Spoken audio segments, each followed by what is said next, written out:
Now here's a really cool technique for creating a distorted grid element that has kind of a 3D effect to it, and it could be used as a background design element or something like that. It's really neat. So, first thing I need to do is actually create the element that's going to create the grid.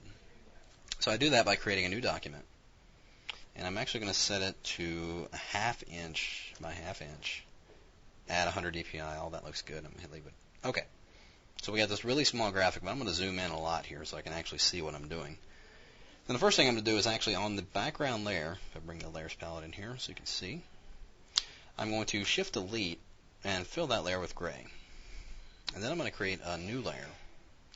Then I'm going to do Command or Control A to select all. And with white set as my foreground color here, I'm going to go under Edit to Stroke. And we're going to set a 3-pixel stroke with white, and we're going to make sure it's on the inside because we don't want any part of it going on the outside since our selection is right to the edge here. We'll do that and hit OK. Now I want to delete part of this because this is going to be part of a grid pattern. It's going to be the single element of a grid pattern that we're going to create. Now, in order to make it work, I'm going to have to delete part of this. Now, because this stroke here is only 3 pixels wide, I'm going to use my arrow keys because they will only move the selection 1 pixel at a time every time I hit the key. So I'm just going to nudge this over 1, 2, 3. Then I'm going to nudge it down 1, 2, 3. And then I'm going to hit delete. So there I have, which is going to be part of the grid graphic that we're going to create. And you'll see how that works in a minute. So here I have the elements that's going to make up my grid. I'm going to do select all once again. Then I'm going to go under Edit to Define Pattern. And there we've gone and created what's going to be ultimately our grid. I'm just going to call this Grid 1. So there. So that's done. I no longer need this document, so I'm just going to close it. Don't save, don't need it. I'm going to make a new document here, which I've already created.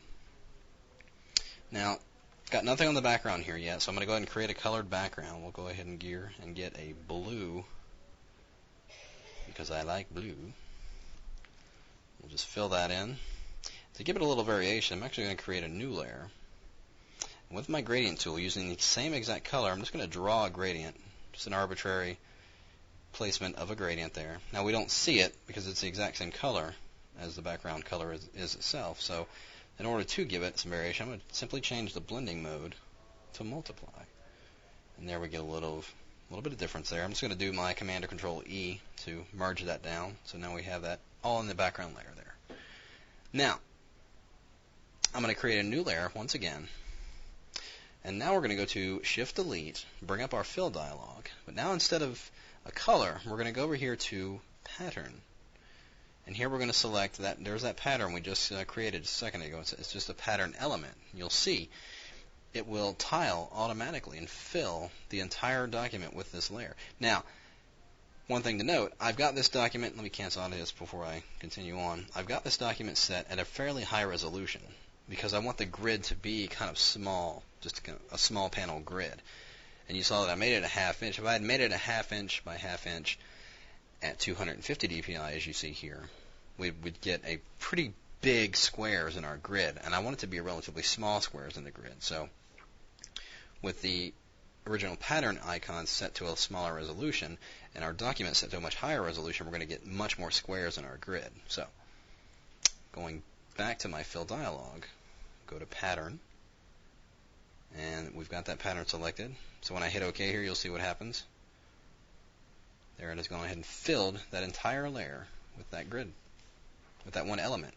Because they're parts it next to each other in a tiling pattern, we get the illusion, we get the result of a big grid here. Now, I'm going to bring up my free transform. That's Command or Control T, and then I'm going to also hold down my Control key on the Mac, right click on the PC, or if you have a 3 or 2 button mouse, just bring up this little menu here. I'm going to go to Warp. And here, there's no formula for how I'm distorting this. I'm just simply grabbing areas inside this shape, and just what the warp tool is allowing me to do is just manipulate this pretty much in any direction I want to go with it. I can just play with this all day, maneuver these curve handles over here until I get a really interesting effect with that grid. And once I got something I like, I'll just simply commit it by hitting enter. And this is another reason I'm using a large res file, is when you distort a graphic like this, it has very fine lines. You'll want to use high res because you don't want your lines to look really, really jagged like that. You can see they're relatively smooth. Now, I want it to blend in nicely with my background, and this is the reason I chose gray as the background when I created that element. So when I change the blending mode of this to overlay, you'll see that it blends in very nicely.